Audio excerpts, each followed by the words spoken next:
Hello प्यारे बच्चों, स्वागत है फिर से आपका एक बार एस्पायर क्लासेस में। आज हम करने जा रहे हैं लेक्चर नंबर 2 काइनेमैटिक्स का। लास्ट लेक्चर में हमने वेलोसिटी तक डिस्कस किया था, तो आज हमारा जो टॉपिक है दैट इज एक्सेलरेशन, है ना।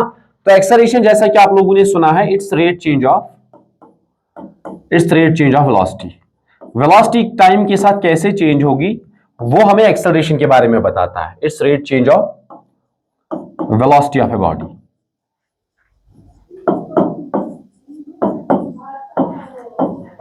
अब याद करो, हर क्वांटिटी के कितने वैल्यू होते हैं? दो। एक होता है एवरेज और दूसरा होता है इंस्टेंटेनियस। तो जब बात आएगी किसकी, एक्सेलरेशन की जब बात आएगी, तो इसके दो वैल्यू है। एक है एवरेज एक्सेलरेशन, इसको ऐसे रिप्रेजेंट किया जाता है, और दूसरा जो बच्चे है दैट इज इंस्टेंटेनियस। दूसरा जो है दैट इज इंस्टेंटेनियस एक्सेलरेशन। तो इसको जस्ट ए से डिनोट करते हैं, है ना। ओके, अब एवरेज एक्सेलरेशन का मतलब क्या होता है? एवरेज एक्सेलरेशन का मतलब होता है टोटल वेलोसिटी कितनी चेंज हुई, total change in velocity upon total time. मतलब v2 माइनस v1 या v final minus v initial आप कहोगे, t2 माइनस t1 ऐसे। अब देखो, ये तो हमें समझ में आता है कि sir total change in velocity हम देखेंगे कितने टाइम इंटरवल में, t2 माइनस t1 इंटरवल में, उसका वैल्यू हमें देता है एवरेज एक्सेलरेशन। तो एवरेज एक्सेलरेशन के लिए हमें एक टाइम इंटरवल चाहिए होता है ना। और एक बात, जो एवरेज एक्सेलरेशन है और चेंज इन वेलोसिटी का जो डायरेक्शन है वो सेम होता है। देखो, वेलोसिटी का चेंज किस डायरेक्शन में है और एवरेज एक्सेलरेशन जो है आर इन सेम डायरेक्शन। उसके साथ साथ सर हमें पता है that it's a vector quantity. अगर ये वेक्टर क्वांटिटी है, ठीक है, अब इसका यूनिट क्या होता है? इसका यूनिट होता है, देखो इसका यूनिट होगा भाई, देखो ये तो चेंज इन वेलोसिटी है, चेंज इन वेलोसिटी होता है मीटर पर सेकंड, और डिवाइड में और एक टाइम है तो मीटर पर सेकंड स्क्वायर, है ना। अब देखो, मैं आपको थोड़ा सा इलस्ट्रेशन बताता हूं। मान लेते हैं कि ये पार्टिकल का पाथ, ये पार्टिकल का वेलोसिटी का जो वेरिएशन है टाइम के साथ वो कुछ ऐसा है ना। ओके, अब देखो, जस्ट अ सेकेंड, सी। तो ये पार्टिकल का मान लेते हैं कि ये पाथ है, एक्स और टी का जो वेरिएशन है उसका जो पाथ है वो कुछ ऐसा है। तो जब हम यहां पर होंगे, तो यहां पर जब हम होंगे तो डायरेक्शन ऑफ वेलोसिटी क्या होगा इधर, तो ये होगा v1, ये है t1 टाइम पे, और t2 टाइम पे लेट्स सपोज हम इधर आ गए, दिस इज v2, है ना। अब अगर हमें एवरेज एक्सेलरेशन का डायरेक्शन चाहिए तो हमें क्या करना चाहिए? देखो, हमें पता है सर एवरेज एक्सेलरेशन को ऐसे भी लिखा जा सकता है, v2 माइनस v1 तो हम लिख रहे हैं, हम ऐसे भी तो लिख सकते हैं v2 प्लस माइनस v1, ऐसे भी तो लिख सकते हैं। हाँ सर, बिल्कुल लिख सकते हैं।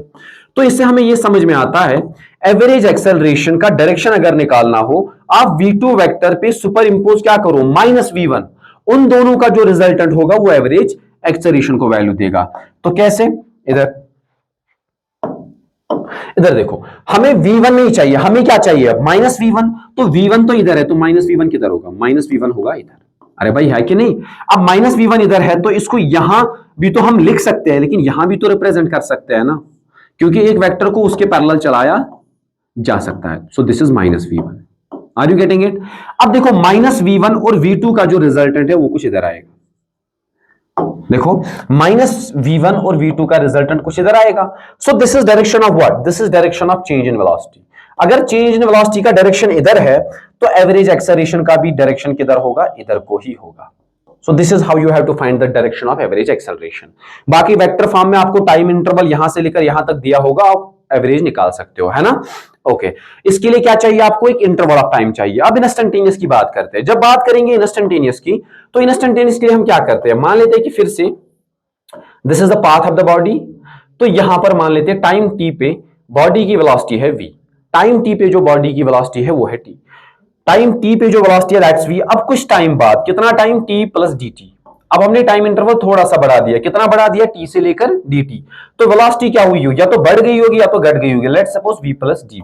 अगर घटा होगा तो डीवी खुद ब खुद नेगेटिव, अगर बढ़ा होगा तो डीवी खुद ब खुद पॉजिटिव। अब देखो इन दो पॉइंट्स के बीच जो एवरेज रहा होगा, इस पॉइंट और इस पॉइंट के बीच जो एवरेज रहा होगा, वो एक्सेलरेशन निकालने के लिए हम क्या करें, चेंज है डीवी अपॉन कितने टाइम में, dt टाइम में, है ना। ओके, ये हमें देता है वैल्यू ऑफ इंस्टेंटेनियस। बेसिकली इस छोटे से इंटरवल में जो चेंज है, जो ये यहां से लेकर यहां तक जो हमें चेंज आया है, वही बेसिकली यहां पर और यहां पर इंस्टेंटेनियस होगा, क्योंकि इतने कम टाइम इंटरवल में क्या ही वेलोसिटी चेंज हुई होगी, तो ऐसे हम क्या लिखते हैं, इंस्टेंटेनियस। तो इंस्टेंटेनियस हमें देता है डिफरेंशिएशन, ये आपको याद रखना है। एट द सेम टाइम ये होता है slope of velocity time graph. अगर आपको वेलोसिटी टाइम ग्राफ दिया होगा, उसका स्लोप अगर आप देखोगे, स्लोप जो कि होता है टेंजेंट ड्रा करके, आप टेंजेंट ड्रा करोगे, टेंजेंट फिर देखोगे एक्स एक्सिस के साथ पॉजिटिव में क्या एंगल बना रहा है ऐसे घूम के, तो वो स्लोप होता है tan ऑफ थीटा के बराबर। तो ऐसे आप निकाल सकते हो इसका स्लोप वगैरह। हाँ, तो ये हमें समझ में आता है कि स्लोप निकाला, या सीधा क्या आपको velocity as a function of time अगर देखे, अगर आपको velocity as a function of time देखे है, तो आप क्या करोगे, v को डिफरेंशिएट करोगे। जब v को डिफरेंशिएट किया तो आपको मिलेगा एक्सेलरेशन। क्या मिलेगा, आपको मिलेगा एक्सेलरेशन, है ना। अगेन dv का और एक्सेलरेशन का डायरेक्शन सेम होता है। ऐसा हम नहीं कह सकते सर वेलोसिटी और एक्सेलरेशन का डायरेक्शन सेम है, नो। ऐसा कह सकते हैं सर dv जो चेंज इन छोटा चेंज इन वेलोसिटी जो है, उसका डायरेक्शन और एक्सेलरेशन का डायरेक्शन सेम होता है। ओके, तो ठीक, ये हमने देख लिया। अब फर्दर हम चलते हैं, बाकी सारी चीजें जो ये वेक्टर क्वांटिटी है, बिल्कुल हाँ कर सकते हैं ऐसा कुछ। ये अब देखो, अब हम पहला सवाल करने जा रहे हैं। तो पहला सवाल जो है that is position vector of a particle is given by this. तो पोजीशन वेक्टर हमें ऐसा, position vector as a function of time हमें देखिए T square plus 4t plus 6i cap ऐसा plus T square J cap. अब हमसे क्या पूछा है, find the time after which velocity vector and acceleration vector become perpendicular. मान लेते हैं कि अगर हमारी वेलोसिटी इधर, तो एक्सेलरेशन लेट्स सपोज इधर। अरे कुछ टाइम के बाद तो वेलोसिटी और एक्सेलरेशन एक दूसरे के परपेंडिकुलर हो सकता है, क्योंकि मैंने आपको बोला एक्सेलरेशन और वेलोसिटी ये जरूरी नहीं कि ये सेम डायरेक्शन में हो। ऐसा तो हो सकता है ना वेलोसिटी और एक्सेलरेशन एक दूसरे के परपेंडिकुलर हो जाए। तो हमें बताना, बताओ तब जो है टाइम कितना हुआ होगा जब ये दोनों एक दूसरे के परपेंडिकुलर हो गए। इसका और एक मतलब तो ये भी है ना, एक्सेलरेशन और वेलोसिटी का डॉट प्रोडक्ट क्या होना चाहिए, जीरो, क्योंकि दो परपेंडिकुलर वेक्टर्स का डॉट प्रोडक्ट क्या होता है, जीरो। तो यहां से मैं क्या कर सकता हूं, मैं यहां वेलोसिटी को निकालूं, तो वेलोसिटी को कैसे लिखा जाएगा, dr by dt। अरे भाई dr by dt लिखा जाएगा, that is equal to 2t plus 4i cap plus T square का तो 2t j cap. Again we can find the acceleration. जब एक्सेलरेशन निकाले तो क्या लिखा जाएगा, 2i cap plus 2j cap. Velocity को डिफरेंशिएट करके हमें एक्सेलरेशन मिलता है। अब हमें करना क्या है, एक्सेलरेशन और वेलोसिटी का डॉट प्रोडक्ट ले लो। डॉट प्रोडक्ट कैसे लिया जाता है, आई कंपोनेंट को आई के साथ मल्टीपल करो और जे कंपोनेंट को जे के साथ मल्टीपल करो, और जो चीज आपको मिलती है दैट्स अ स्केलर, क्योंकि डॉट प्रोडक्ट जो है इसे स्केलर प्रोडक्ट भी कहा जाता है, और आपको एक स्केलर ही मिलता है यहां से। तो इंप्लाइज एक्सेलरेशन का ये वाला कंपोनेंट 2t प्लस 4, इसको किसके साथ मल्टीपल किया जाएगा, इसको हाँ वेलोसिटी का ये वाला कंपोनेंट, इसको एक्सेलरेशन के आई कंपोनेंट से मल्टीपल करो, प्लस फिर से वेलोसिटी का जे कंपोनेंट, इसको किसके साथ मल्टीपल कर दो, एक्सेलरेशन के जे कंपोनेंट के साथ, और इसको किसके बराबर कर दे, जीरो के बराबर कर दे। जब जीरो के बराबर कर देंगे तो ये बनेगा 2 2 4t प्लस ये बन जाएगा 2 4 8 प्लस 2 2 प्लस ये हो गया 2 2 40 4 8 2 2 4t इज इक्वल टू 0। अब देखो तो यहां जो है 4t प्लस तो ये आएगा 8t इज इक्वल टू क्या आएगा, -8। यहां अगर ऐसे नहीं लिखोगे तो आप इसको ऐसे भी लिख सकते हो सर, 8t जो है 8t plus 8 is equal to 0। तो इस इक्वेशन के अगर सोल्यूशन हमें निकालने हो तो हम 8t को अगर बाहर कर दे तो यहां क्या आएगा, यहां आएगा 1 प्लस ऐसे ऐसे 8 इज इक्वल टू 0। अगर यहां 8 को बाहर निकाले तो t प्लस क्या बन जाएगा, t प्लस 1 बन जाएगा। अरे भाई 8 तो 0 के बराबर नहीं है, तो फिर टाइम का जो सोल्यूशन आएगा वो क्या आएगा, -1 सेकंड। ऐसे भी तो कर सकते हैं, अगर ऐसे नहीं करोगे तो फिर ऐसे भी कर सकते हैं, सर ये इधर गया तो t का वैल्यू जो आया वो आया -1 सेकंड। तो मतलब -1 सेकंड पे एक्सेलरेशन और वेलोसिटी एक दूसरे के परपेंडिकुलर हुए होंगे। भले कि मैथ के लिए ये एक सोल्यूशन है, क्योंकि मैथ आपको सोल्यूशन बताता है, अरे भाई मैथ को क्या मतलब टाइम के साथ, तो लेकिन जब हम फिजिकली देखते हैं this is not possible, this is एक तो होता है पॉसिबल, दूसरा होता है इम्पॉसिबल, तीसरा होता है अनपॉसिबल। दिस इज अनपॉसिबल, ये मुमकिन नहीं है। तो इसका मतलब क्या, एक्सेलरेशन और वेलोसिटी वास्तव में एक दूसरे से परपेंडिकुलर नहीं हुए होंगे, सो दिस इज नॉट पॉसिबल, है ना। ओके, तो सवाल नंबर नेक्स्ट पे चलते हैं।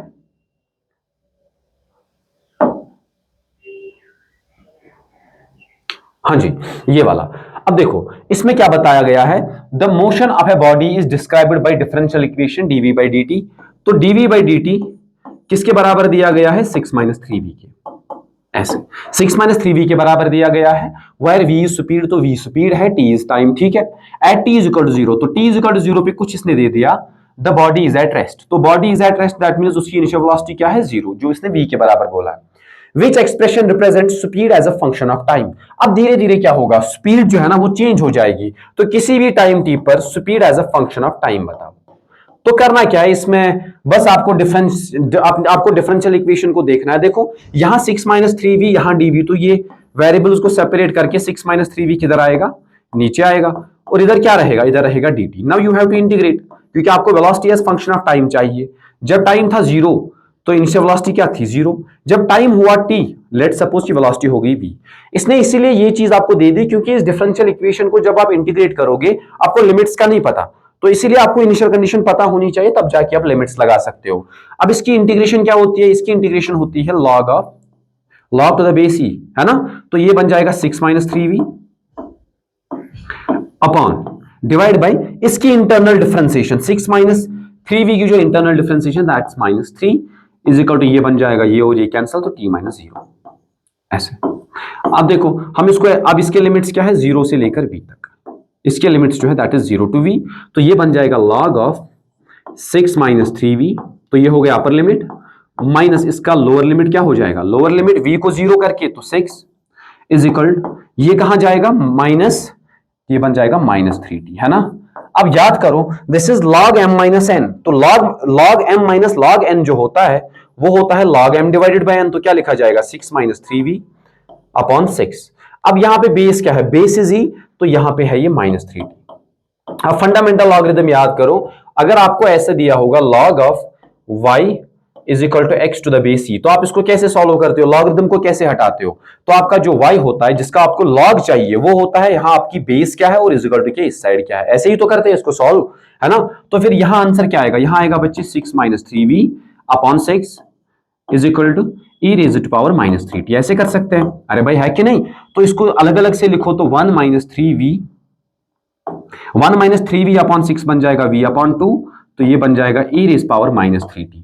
तो यहां v2 की जो v बाई 2 की जो वैल्यू मिली that is equal to 1 minus e raise power minus 3t implies, तो यहां जो हमें v की वैल्यू मिली 2 तो मल्टीपल हो जाएगा, जब 2 मल्टीपल हुआ तो अंदर बचा 1 minus e raise power minus 3t is the correct answer. तो ये इसका जो है करेक्ट आंसर है। तो इसका ये, इसको हम बॉक्से में भरते हैं और आप ऑप्शन मैच करो कि ऑप्शन मैच हो रहा है कि नहीं हो रहा है। तो ये this is the correct answer. तो देखो कौन सा, 2 इंटू 1 माइनस ई रेज़ पावर माइनस 3t, तो ये वाला जो है इसका करेक्ट आंसर है। इसका जो करेक्ट आंसर है वो है भाई ये, this is the correct answer, है ना। ओके, सवाल नंबर नेक्स्ट पे चलते हैं। Okay, the retardation experienced bye a moving motor boat after it's engine is cut off. मतलब एक बोट पानी में तैर रही है, ऐसे एक बोट पानी में तैर रही है ऐसे, तो उसका इंजन कट ऑफ किया जाता है। कट ऑफ का मतलब क्या, आपने इंजन बंद कर दिया, अब वो एक्सेलरेट नहीं कर पाएगी, तो इस टाइम पे जो उसने रफ्तार अचीव की होगी दैट विल बी मैक्सिमम। तो t इज इक्वल टू, मान लेते हैं कि t is equal to 0 second पे हमने इसका इंजन बंद कर दिया, है ना। Okay, if v0 is the magnitude of velocity at cut off, जब हमने इसको कट ऑफ किया था तब इसने बोला कि magnitude of velocity is v0। अब क्या होगा, अब धीरे धीरे धीरे धीरे धीरे रफ्तार घटेगी। Find the magnitude of velocity at time t after cut off, तो कट ऑफ के t टाइम बाद, कट ऑफ के t टाइम बाद जो है वेलोसिटी होगी v, तो ये किसके साथ चेंज होगा, टाइम के साथ, तो ये चेंज होगा। लेकिन ये भी हमें पता है कि हमने जब इंजन को कट ऑफ किया अब रफ्तार धीरे धीरे घटेगी, तो किसी भी टाइम t पे जो आपको रफ्तार मिलेगी वो v0 से तो कम ही होगी। अब हमें वही चाहिए velocity as a function of time. तो इसमें भी हम देखते हैं कि डिफरेंशियल इक्वेशन जो हमें देखी है that is dv upon dt is equal to minus kv cube. फिर से हम वेरिएबल्स को सेपरेट करते हैं, तो क्या लिखा जाएगा, dv इज इक्वल टू यहां आएगा v cube is equal to आएगा माइनस k dt, है ना। अब देखो लिमिट्स हमें पता है, जब टाइम था 0 तब हमारी जो वेलोसिटी थी वो मैक्सिमम थी कट ऑफ पे। अब टाइम t पे जो वेलोसिटी होगी दैट विल बी v। अब याद करो इसका integration v raise power -3 dv को क्या लिखा जाएगा, -k इंटीग्रेशन ऑफ dt 0 से लेकर t। ऐसे कर सकते हैं इसको। अब देखो लिमिट्स v नॉट से लेकर v। अब याद करो integration of x raise power n, जो क्या मैथमेटिकल टूल्स में पढ़ते हो, integration of x raise power n dx is x raise power n plus 1 upon n plus 1। Plus एक कांस्टेंट भी हम लगाते हैं अगर इंडेफिनिट इंटीग्रल हो। अगर आपको लिमिट्स पता है देन कांस्टेंट ऑफ इंटीग्रेशन हमें नहीं चाहिए होता है ना। तो इसकी जो इंटीग्रेशन है वो क्या बन जाएगी, इसकी इंटीग्रेशन बन जाएगी बच्चे v माइनस 2 प्लस 1। तो v रेज पावर -2 उसको हम लिख सकते हैं 1 ओवर वी स्क्वायर, और डिवाइड में क्या आएगा -3 प्लस 1 तो -2 ऐसे मल्टीपल में आएगा इज इक्वल, यहां है -kt, और यहां जो लिमिट्स है, लिमिट्स हमें पता है v नॉट से लेकर v तक। तो ये बनेगा भाई 1 over V square minus lower limit क्या है इसका 1 ओवर वी नॉट स्क्वायर, ये -2 मल्टीपल में है तो ये इधर जाएगा, ये बनेगा 2kt। तो इसको ऐसे भी तो लिख सकते हैं ना 1 over V square is equal to 1 over V naught square, इधर जाएगा तो ये क्या बनेगा 1 प्लस, मैं उसको मल्टीपल कर देता हूं, उधर जाएगा तो बनेगा 2kt वी नॉट स्क्वायर, और फिर डिवाइड में रहेगा वी नॉट स्क्वायर। ये बस कैलकुलेशन है, आप अपनी जगह इसको कर सकते हो। अब मुझे जब v का वैल्यू चाहिए, जब v का वैल्यू चाहिए तो इसको क्या करें, इसको रेसिप्रोकल करें v not over 1 plus 2kt v not square.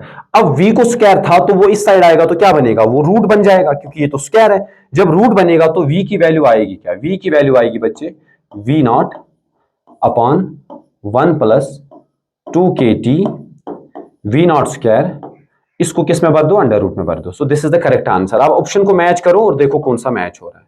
So this is the correct answer. तो इसका जो आंसर हमें मिला है वो हमें ये मिला है ना। तो कौन सा मैच हो रहा है, हाँ, सो this is the correct answer है ना। तो इसमें आपको डिफरेंशिएशन जब करोगे, इंटीग्रेशन करोगे तो आपको फार्मूला याद होने चाहिए, और कैसे वेरिएबल्स को सेपरेट करते हैं, और इनिशियल कंडीशन को हम कैसे देखें। और इसमें समझना था कि कट ऑफ पे जो वेलोसिटी होगी वो मैक्सिमम होगी, क्योंकि कट ऑफ पे इंजन काम नहीं, अब रिटार्डेशन मिलेगी। अब रिटार्डेशन क्योंकि जब इंजन बंद कर दिया, जो उसके नीचे पानी है वो उसको कहां धकेल देगा, बोट को पीछे धकेल देगा। तो धीरे धीरे धीरे धीरे धीरे धीरे धीरे जो है उसकी रफ्तार कम हो जाएगी। तो जो इसने डिफरेंशियल इक्वेशन आपको दे दी ना, ये बेसिकली एक रिटार्डेशन फोर्स था, जो पानी के कारण उसको रिटार्डेशन लगा होगा बोर्ड को, तो उसके कारण वेलोसिटी का घटना कुछ ऐसे था, है ना। ओके, तो सवाल नंबर नेक्स्ट पे चलते हैं। हाँ जी, now reading graphs of 1D motion, very very important. तो अब हमें रीड करना आना चाहिए, जब क्योंकि हम तो पढ़ रहे हैं मोशन इन 1D, हमारा पार्टिकल जो है ना वो स्ट्रेट ही जाएगा। स्ट्रेट मतलब देखो वो ऐसे गया तो स्ट्रेट, ऐसे भी जा सकता है, ये भी स्ट्रेट, ऐसे भी जा सकता है, ये भी स्ट्रेट। तो अब इसकी पोजीशन जो है ना वो चेंज होती है। तो 1D में हमें एक एक्स एक्सिस की जरूरत पड़ती है। जैसे कि मैं बोलूं ये है हमारी एक्स एक्सिस और ये है हमारा ऑब्जर्वर, ये है हमारा ऑब्जर्वर। बात को समझे, ये है हमारा ऑब्जर्वर जो कि x = 0 पे लोकेटेड है और इस समय टाइम हुआ 0 सेकेंड। तो अब किसी बॉडी को ये देख रहा है, किसी बॉडी को ये देख रहा है जो मान लेते हैं कि किधर है, लेट्स सपोज कि यहां एक गाड़ी खड़ी है ऐसे, जो कि t = 0 सेकेंड पे x0 की दूरी पे है। तो ये गाड़ी कितनी दूरी पे है फ्रॉम द ऑब्जर्वर, x0 की दूरी पे। अब तो ये बिल्कुल स्ट्रेट जाएगी, कभी इसकी रफ्तार बढ़ेगी, कभी इसकी स्पीड जो है वो घटेगी, कभी ये पलटी मारेगी, मतलब यहां से यहां गई फिर वापस आई। तो इस कितने कितने पॉसिबिलिटीज हो सकती है।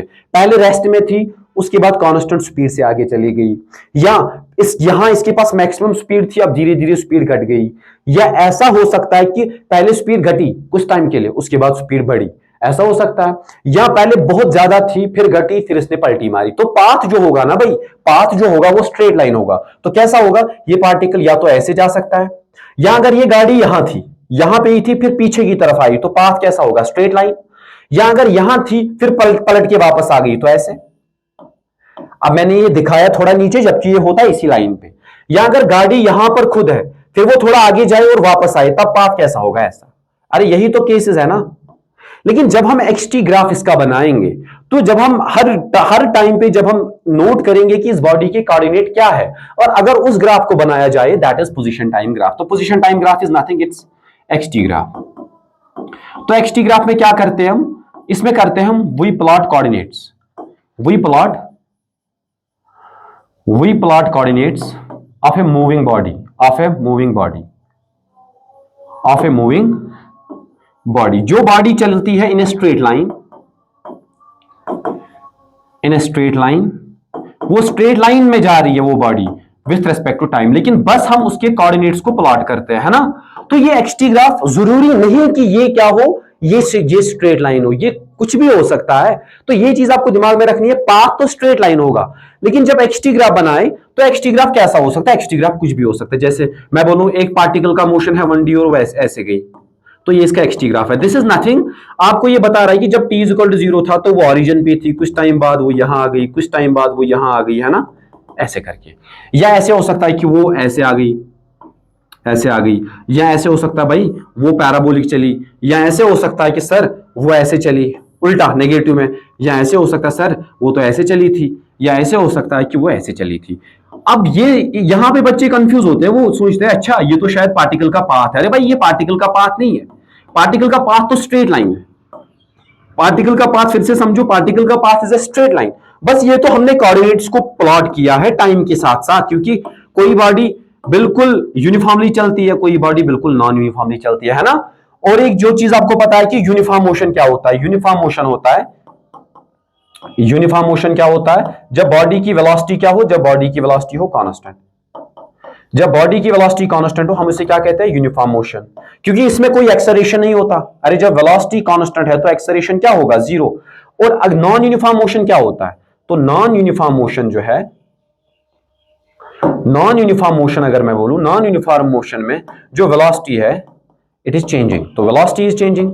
अगर वेलोसिटी चेंजिंग है that means acceleration need not to be zero, तो एक्सेलरेशन जो है वो जीरो नहीं है, तो एक्सेलरेशन जीरो नहीं हो सकता। तो ऐसे एक्सटी ग्राफ तो हो सकते हैं, लेकिन पाथ तब भी क्या होगा, स्ट्रेट लाइन पाथ होगा।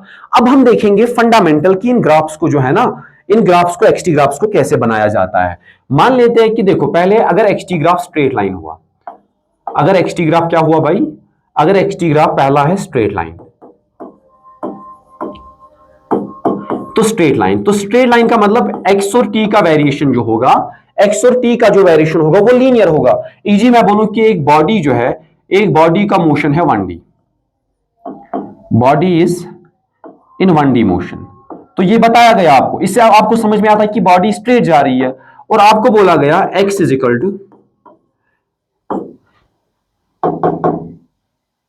Body is equal to mt plus c. आपको ऐसा बोला गया, जो पार्टिकल का एक्स कोऑर्डिनेट है वो टाइम के साथ ऐसे वेरी करा, तो इस ग्राफ को बनाओ। तो यहां देखो बच्चे, टाइम को पावर 1, एक्स को पावर 1, तो हमें समझ में आता है इट्स ए स्ट्रेट लाइन। अरे भाई ये तो स्ट्रेट लाइन है ना, हाँ सर ये स्ट्रेट लाइन है। अब देखो टी के सामने जो होता है, याद करो y is equal to m x plus c के साथ। अभी हम y के अलावा किसको प्लॉट कर रहे हैं, एक्स के अगेंस्ट प्लॉट कर रहे हैं। तो देखो मतलब जहां हमारी, जिस डायरेक्शन में हमारी y एक्सिस है उधर को हम x एक्सिस बना, x कोऑर्डिनेट लिख रहे हैं, और टाइम तो हमारा टाइम है ना, तो टाइम को हॉरिजॉन्टली हम प्लॉट कर रहे हैं।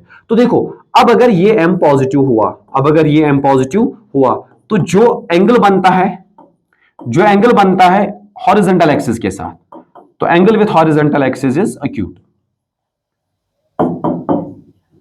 हॉरिजॉन्टल एक्सिस इज एक्यूट, तो ये एक्यूट होता है। और अगर यही m की वैल्यू नेगेटिव आई, क्योंकि ये तो स्लोप होता है ना, अरे भाई जो यहां इसके सामने जो कोएफिशिएंट है, t का कोएफिशिएंट इधर और यहां x का कोएफिशिएंट जो है वो क्या होता है, वो तो स्लोप देता है। तो अगर स्लोप पॉजिटिव हुआ, अगर स्लोप पॉजिटिव हुआ तो ऐसा, और अगर स्लोप क्या हुआ भाई, लेस देन नेगेटिव मतलब नेगेटिव, तो फिर एंगल जो है ना, एंगल विथ हॉरिजॉन्टल एक्सिस, जो हॉरिजॉन्टल एक्सिस के साथ एंगल बनेगा, हॉरिजॉन्टल कौन सी एक्सिस, जो पॉजिटिव एक्सिस होगी, पॉजिटिव एक्सिस। और कैसे घूमना है आपको, एंटी क्लॉकवाइज, वो क्या होगा, वो होगा ऑब्ट्यूज। देखो मैं दोनों के दोनों ग्राफ्स बनाता हूं, और ये वाला जो होता है ये सी होता है भाई वाई इंटरसेप्ट। क्या होता है, सी इज वाई इंटरसेप्ट, जो वाई इंटरसेप्ट एक लाइन काटती है। अब देखो, अब मैं x is equal to m t plus c को बनाता हूं, एम टी प्लस सी को, और इस केस में मैं बोलता हूं चलो m जो है वो पॉजिटिव है। अगर m पॉजिटिव है तो हमें समझ में आता है sir it's a straight line. अरे बिल्कुल सर ये स्ट्रेट लाइन है, तो इट्स ए स्ट्रेट लाइन। अब देखो अगर भाई m पॉजिटिव है तो एंगल कौन सा बनेगा, एक्यूट बनेगा। और ये कौन सा होता है, ये होता है वर्टिकल का इंटरसेप्ट, तो ये x और ये t, वर्टिकल एक्सिस में हम क्या प्लॉट कर रहे हैं, एक्स कोऑर्डिनेट। तो जब टाइम होगा 0 तो एक्स का वैल्यू क्या होगा, c। और इस केस में हमारा c जो है वो भी हमने पॉजिटिव माना है। अगर c नेगेटिव होता तो कहां से शुरू होता, इधर से। अब देखो भाई m जो है ना, t का कोएफिशिएंट पॉजिटिव है, तो आप यहां पे क्या करें, तो आप अगर ये हॉरिजॉन्टल एक्सिस, तो इसको भी तो हॉरिजॉन्टल एक्सिस बोल सकते हैं ना। अरे दोनों तो पैरेलल है एक दूसरे के। अब देखो t का जो कोएफिशिएंट है, अब देखो t का कोएफिशिएंट क्या है, t का कोएफिशिएंट है पॉजिटिव, मतलब स्लोप है पॉजिटिव, तो ये ग्राफ कहां जाएगा, ये जाएगा इधर की तरफ, है ना। ओके, तो ऐसे आपको प्लॉट करना आना चाहिए।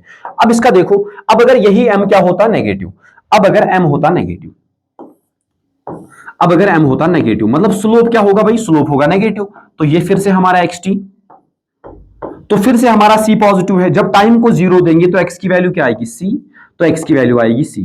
तो ऐसे एक हॉरिजॉन्टल एक्सिस बनाएंगे जो टाइम एक्सिस के पैरेलल है, ये दो तो बराबर ही हुए।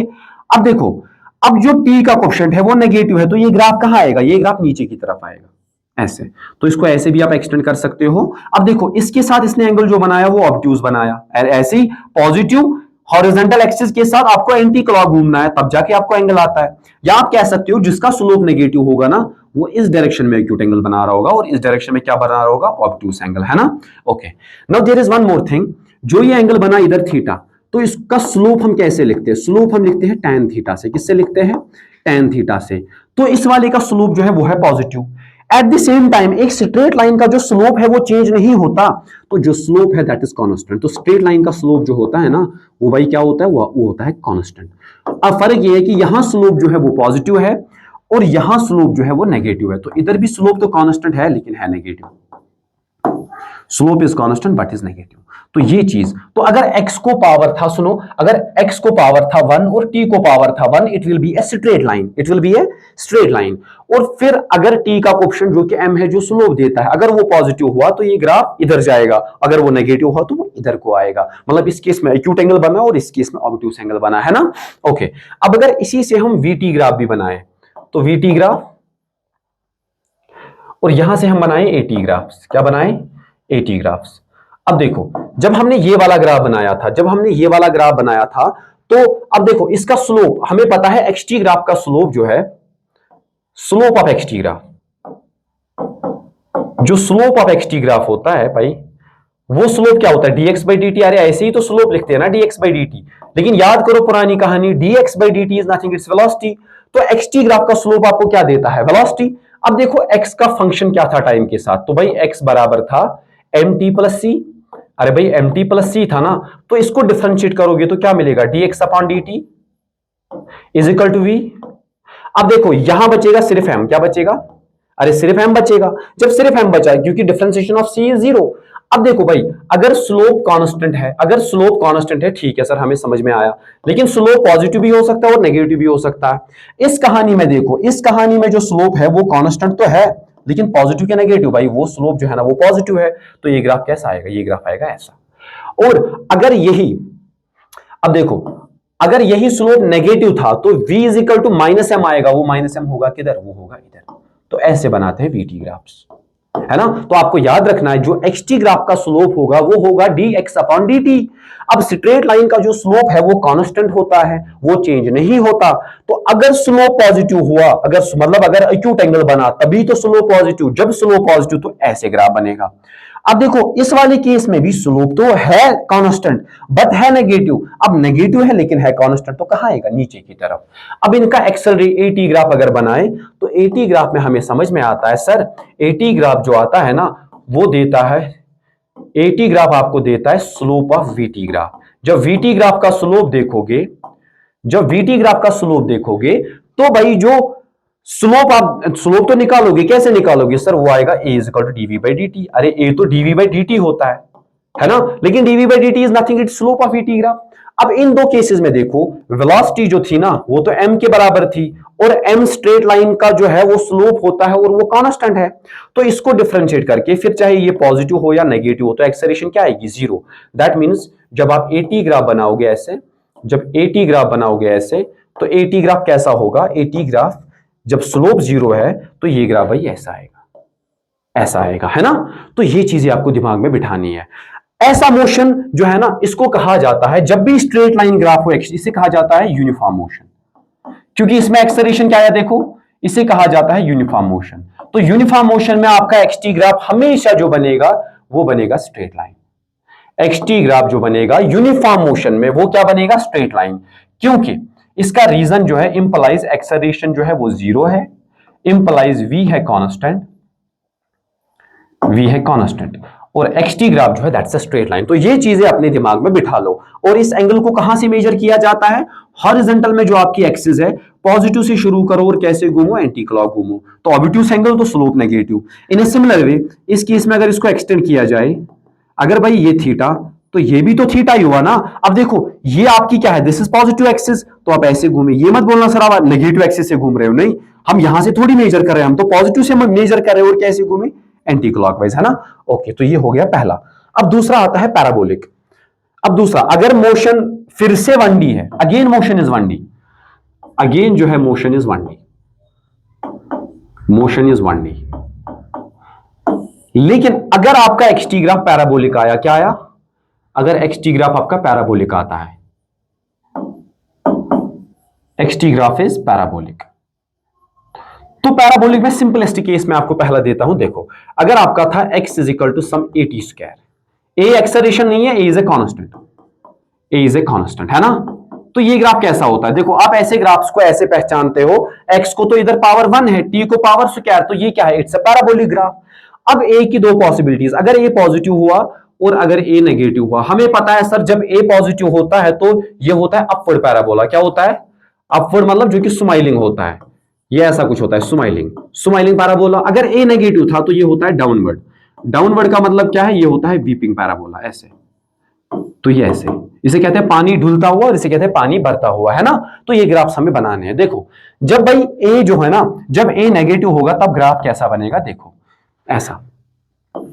एक्सटी ग्राफ आपको नक्शे कदम नहीं देता, हम बस एक्स कोऑर्डिनेट को प्लॉट करते हैं टाइम के रेस्पेक्ट में। अब देखो ए का जो ए जो है ना वो पॉजिटिव है, तो ये ग्राफ कहां उठेगा, ऊपर की तरफ उठेगा। क्योंकि देखो अगर टाइम पॉजिटिव है या नेगेटिव है उससे कोई फर्क नहीं पड़ता कि एक्स पॉजिटिव आए या नेगेटिव आए, एक्स का फैसला सिर्फ ए करता है। अगर ए पॉजिटिव है तो एक्स हमेशा क्या रहेगा, पॉजिटिव रहेगा, और टी के बढ़ने से एक्स ज्यादा बढ़ेगा तो ये इधर जाएगा। अब इसका और सेगमेंट इधर भी हम ले लेते हैं, लेकिन टाइम तो हमारा नेगेटिव नहीं होता, तो इसलिए इसको ऐसे बनाया जाता है ना। ओके, अब अगर मैं इसी के साथ इसका वीटी ग्राफ भी बनाऊं, तो वीटी ग्राफ कैसे बनाओगे, तो वीटी ग्राफ के लिए हमें करना होगा सर, एक्स जो है ना, एक्स इज इक्वल टू 280, तो वेलोसिटी किसके बराबर होती है, velocity is equal to dx by dt। देखो v जो है ना वो होता है dx अपॉन dt। अरे क्योंकि v जो है वो dx बाई dt के बराबर होता है, दैट मीन्स xt ग्राफ का जो स्लोप है वही हमें वेलोसिटी देता है। तो ये किसके बराबर आएगा, ये आएगा 280। अब देखो a तो पॉजिटिव है, अब t को पावर 1, v को पावर 1, तो vt ग्राफ कैसा बनेगा, ये तो स्ट्रेट लाइन है।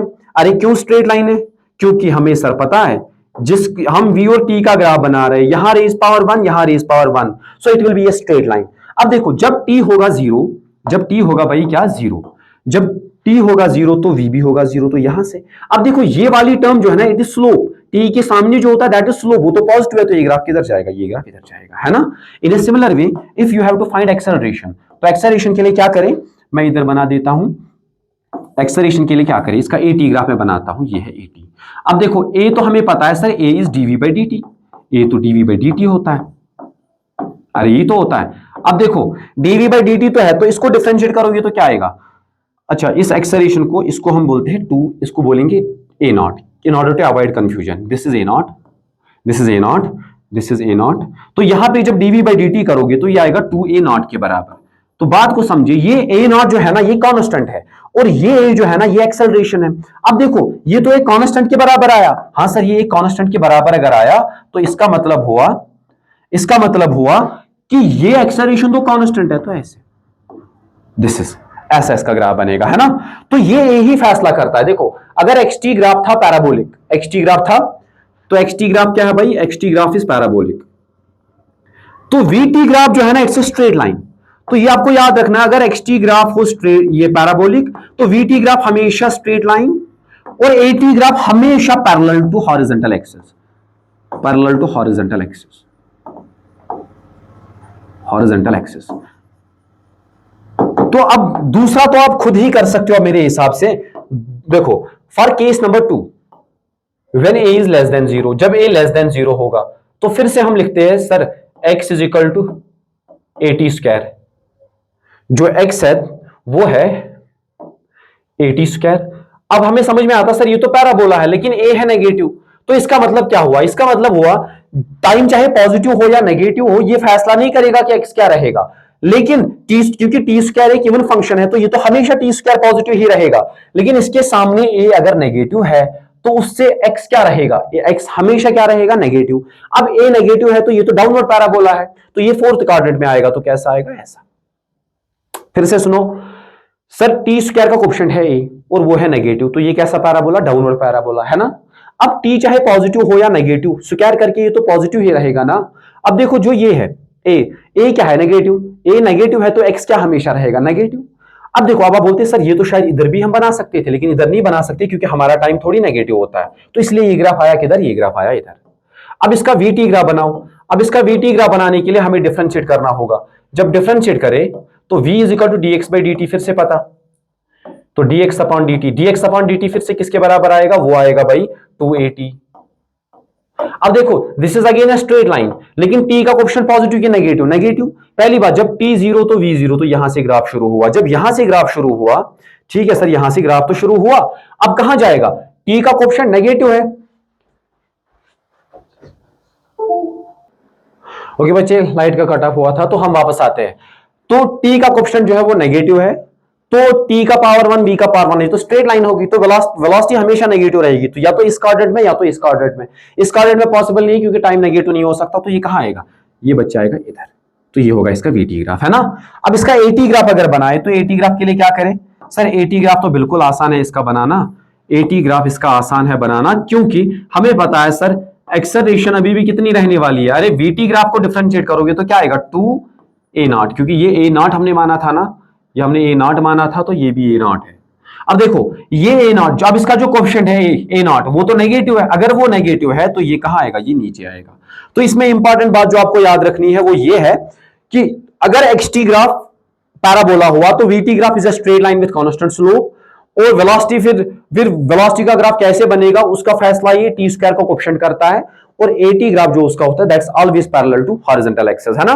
Okay, now there is one more thing जो मुझे आपको बतानी है, वो ये।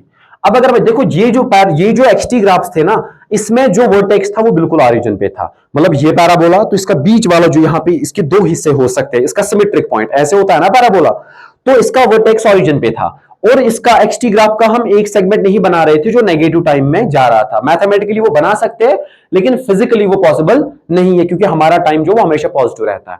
कभी कभार ऐसा होता है कि जो वर्टेक्स है वो ओरिजिन पे नहीं होता। इजी मैं आपको एग्जांपल दूं, फिर से 1D motion,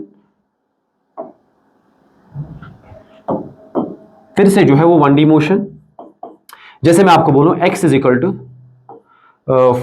4t minus 2t square, तो ऐसा देखो t की हाईएस्ट डिग्री है 2 और x की हाईएस्ट डिग्री क्या है 1, तो हमें समझ में आता है sir it's a parabola, it's a parabola, है ना। तो ये है एक पैराबोला। अब देखो टी स्क्वायर का कोएफिशिएंट, क्योंकि यही फैसला करता है ना कि ये स्माइलिंग होगा कि ये वीपिंग होगा, तो कोएफिशिएंट ऑफ टी स्क्वायर है क्या? Coefficient of T square is nothing, it's -2। Coefficient of T square जो है वो -2। अरे भाई वो तो लेस देन 0 हुआ ना, तो ये कौन सा होगा? ये होगा वीपिंग, ये होगा वीपिंग, जिसे डाउनवर्ड पैराबोला भी कहते हैं, है ना। अब इसको बनाने का तरीका देखो, इसको बनाने का तरीका मैं पहले देखता हूं एक्सटी ग्राफ जब बनाया जाएगा इसका, ये इसका एक्सटी ग्राफ, जब इसका एक्सटी ग्राफ बनाया जाएगा, जब इसका एक्सटी ग्राफ बनाया जाएगा तो ये है टी और ये है एक्स। जब एक्सटी ग्राफ इसका बनाओगे तो पहले आपको पता होना चाहिए कि ये ग्राफ कहां कहां टाइम एक्सिस को टच करेगा। जब ये टाइम एक्सिस को टच करेगा for x is equal to 0, तो x कब 0 होगा? x तब 0 होगा, हम ऐसे लिख सकते हैं sir 4t minus 2t square is equal to 0। तो यहां पे हम 2t को बाहर ले सकते हैं, तो अंदर क्या बचेगा? अंदर बचेगा 2 माइनस, हाँ जी, तो 2t 2 माइनस बचेगा t, तो ये बन जाएगा 2 2 4, हाँ जी 4t माइनस 2t स्क्वायर, बिल्कुल। अब देखो इसको 0 होने के लिए या तो ये 0 होना चाहिए या तो ये 0 होना चाहिए, तो दैट मीन्स t इज इधर इक्वल टू 0 और t is equal to 2 second. तो t is equal to 0 second पे और t is equal to 2 second पे हमारा x कोऑर्डिनेट जो है वो 0 हुआ है। अब हमें पता है सर एक पॉइंट तो ये है और दूसरा पॉइंट क्या है, फिर से सुनो, मैंने इसको क्या किया, मैंने एक्स कोऑर्डिनेट को, मैंने देखा कि एक्स कोऑर्डिनेट कहां जीरो हो रहा है, तो मैंने 4t माइनस 2t स्क्वायर को जीरो के बराबर कर दिया। अब 2t बाहर आएगा तो अंदर क्या रहा 2, अब 2t जब बाहर आया तो अंदर रहा एक t रहा। अब दैट मीन्स या तो t जीरो के बराबर है या 2 माइनस t जीरो के बराबर, तो t की वैल्यू क्या आई 2 सेकंड, है ना। तो मुझे समझ में आया कि इन दो पॉइंट्स के बीच ये बनेगा। अब देखो यहां पे टी स्क्वायर का कोएफिशिएंट क्या है, दैट इज नेगेटिव, तो ये कैसे जाएगा, अगर ये पॉजिटिव होता है तो ये स्माइलिंग जाता है ऐसे। अब जबकि इसका कोएफिशिएंट टी स्क्वायर का कोएफिशिएंट नेगेटिव है, तो ये कैसा होता है भाई, ये तो ऐसा होता है ना वीपिंग ऐसा, तो ये कैसे बनेगा, ऐसा बनेगा। सो this is very very important कि आप इसको ऐसे कंस्ट्रक्ट करो, है ना। अब इसका वीटी ग्राफ कैसे बनाएं, देखो अब इसका वीटी ग्राफ अगर बनाना हो, अब इसका वीटी ग्राफ अगर बनाना हो तो कैसे बनाए, इसको डिफरेंशिएट करो, v is equal to d x upon d t, v is equal to d x upon d t, हाँ बिल्कुल sir d x upon d t, तो ये बन जाएगा 4 माइनस 2 4 जार 80। This is again a straight line, देखो ये again एक स्ट्रेट लाइन है, तो इसका वीटी ग्राफ कैसे बनाए, देखो इसका वीटी ग्राफ हम बनाते हैं ऐसे, this is v and this is t। अब देखो अब यहां पे तो ये स्ट्रेट लाइन है, t का कोएफिशिएंट क्या है नेगेटिव, तो ये क्या बनेगा, ये तो ऑब्ट्यूज एंगल बनाएगा क्योंकि इसका स्लोप नेगेटिव है। अब देखो इसका इंटरसेप्ट, जब t होगा 0 तो v क्या होगा 4, अरे भाई v क्या होगा 4 इधर। अब देखो t का कोएफिशिएंट क्या है माइनस, t का कोएफिशिएंट है माइनस, तो ये कोई ग्राफ ऐसे जाएगा ये। अब अगर इस ग्राफ को ऐसे एनालाइज करो, देखो यहां पे टेंजेंट ड्रा करो, यहां पे क्योंकि एक कर्व पे अगर आपको स्लोप देखना हो तो आप क्या कंस्ट्रक्ट करोगे टेंजेंट, तो यहां पे देखो यहां पे स्लोप पॉजिटिव, यहां पे स्लोप नेगेटिव, और यहां पे स्लोप फिर से, यहां पे स्लोप फिर से नेगेटिव ऐसे। अब देखो दैट मींस यहां पे वेलोसिटी रही है पॉजिटिव, और यहां पे वेलोसिटी रही है 0, और यहां पे वेलोसिटी रही है नेगेटिव। तो ये कब पॉसिबल है 1D मोशन में, पहले वेलोसिटी पॉजिटिव मतलब पहले बॉडी आगे जा रही थी, उसके बाद वो रुक गई, उसके बाद पीछे आ गई, तो क्या हम कह सकते हैं ये वाला पॉइंट जो है ना, दिस इज पलटी पॉइंट, दिस इज पलटी पॉइंट, यहां बॉडी पलट गई है, मतलब पहले वो सीधा आगे जा रही थी, अपनी रफ्तार घटा ली, रफ्तार को 0 किया, फिर वो वापस आने लगी, सो दिस इज पलटी पॉइंट। तो ये होता है पलटी पॉइंट, है ना। अब देखो एक्सटी ग्राफ में आपने देखा कि जहां पे ऐसा कुछ आए, करो पे ऐसा कुछ आपको ये बेंड देखने को मिले, तो यहां पे बॉडी जो है वो पलट गई होती है ना, लेकिन ग्राफ होना चाहिए पैराबोलिक। अब देखो अगर वीटी ग्राफ पे पलटी पॉइंट देखना होगा, यहां से लेकर यहां तक वेलोसिटी तो पॉजिटिव है, यहां से लेकर यहां तक तो वेलोसिटी नेगेटिव है, तो यहां पे वेलोसिटी क्या हुई, यहां पे वेलोसिटी हुई 0, अगर यहां पे वेलोसिटी 0 हुई सो दिस इज पलटी पॉइंट, तो ये होता है पलटी पॉइंट इसका, है ना। तो ये चीज आपको दिमाग में रखनी है, अगर आपका एक्सटी ग्राफ ऐसा आए तो पलटी पॉइंट ये वाला होता है ना। अब और एक इसका एटी ग्राफ अगर बनाया जाए तो एटी ग्राफ को कैसे बनाया जाएगा, तो एटी ग्राफ के लिए कोई नई बात नहीं है, एटी ग्राफ बनाने के लिए हमें इसको डिफरेंशिएट करना पड़ेगा, इस वाले को कहां गया, हाँ ये वाला, तो v तो हमें पता है acceleration is equal to dv upon dt, तो ये किसके बराबर आएगा dv अपॉन dt, तो हमें समझ में आता है सर 4 माइनस 80, तो ये बन जाएगा -8। जब ये -8 बना तो दैट मीन्स एक्सेलरेशन तो है पॉजिटिव, एक्सेलरेशन तो है नेगेटिव, लेकिन है कांस्टेंट, तो वो किधर आएगा, सो दिस इज -8, इसका यूनिट होता है मीटर पर सेकंड स्क्वायर, है ना। अब इसका जो आप होमवर्क लिखोगे वो ये, अगर मोशन फिर से 1D, लेकिन x की जो वैल्यू आई, x की वैल्यू आई -4t प्लस 2t स्क्वायर, ये एज होमवर्क आप ले लो कि इसका एक्सटी ग्राफ कैसा होगा, इसको आप प्लॉट करोगे फॉर एक्सटी 2t स्क्वायर, जी हाँ, तो plot x t graph, plot v t और ऐसे ही प्लॉट एटी, इसी हिसाब से आपको इसको प्लॉट करना है। और इंपॉर्टेंट बात जो मैं इसको कंक्लूड करना चाहूंगा वो ये कि जब भी एक्सटी ग्राफ एक स्ट्रेट लाइन होगी तो दैट्स अ यूनिफॉर्म मोशन, उसमें वेलोसिटी कांस्टेंट होगी और एक्सेलरेशन 0। जब भी एक्सटी ग्राफ आपको पैराबोलिक दिखे तो पैराबोलिक ग्राफ के लिए जो वीटी ग्राफ होता है दैट्स अ स्ट्रेट लाइन, लेकिन एक्सेलरेशन जो है ना वो होती है कांस्टेंट, दैट मींस उसका ग्राफ बनाओगे तो पैरेलल टू हॉरिजॉन्टल एक्सिस। और स्लोप कैसे लिखा जाता है, tan थीटा। एक कर्व पे अगर आपको स्लोप ड्रा करना है तो आप टेंजेंट ड्रा करेंगे, अगर उसने पॉजिटिव, अगर उसने एक्यूट एंगल बनाया हॉरिजॉन्टल के साथ तो फिर स्लोप क्या होगा पॉजिटिव, अगर उसने ऑब्ट्यूस एंगल बनाया तो स्लोप क्या होगा नेगेटिव, और अगर वो लाइन पैरेलल थी हॉरिजॉन्टल के तो फिर उधर स्लोप क्या हो जाएगा 0। और एक्सटी ग्राफ का स्लोप क्या देता है वीटी ग्राफ का स्लोप क्या देता है 80, है ना। तो यहां तक हमने इसको किया है, तो ये चीजें जो है ये मैंने लिख के रखी है कि कौन सा ग्राफ आपको क्या देता है, मतलब पोजीशन टाइम ग्राफ का स्लोप क्या देता है, एरिया क्या देता है। तो बाकी जो बातें हैं वो हम कल करेंगे, आज के लेक्चर को हम यहीं पे कंक्लूड करते हैं, मिलते हैं नेक्स्ट वाले लेक्चर में, थैंक यू।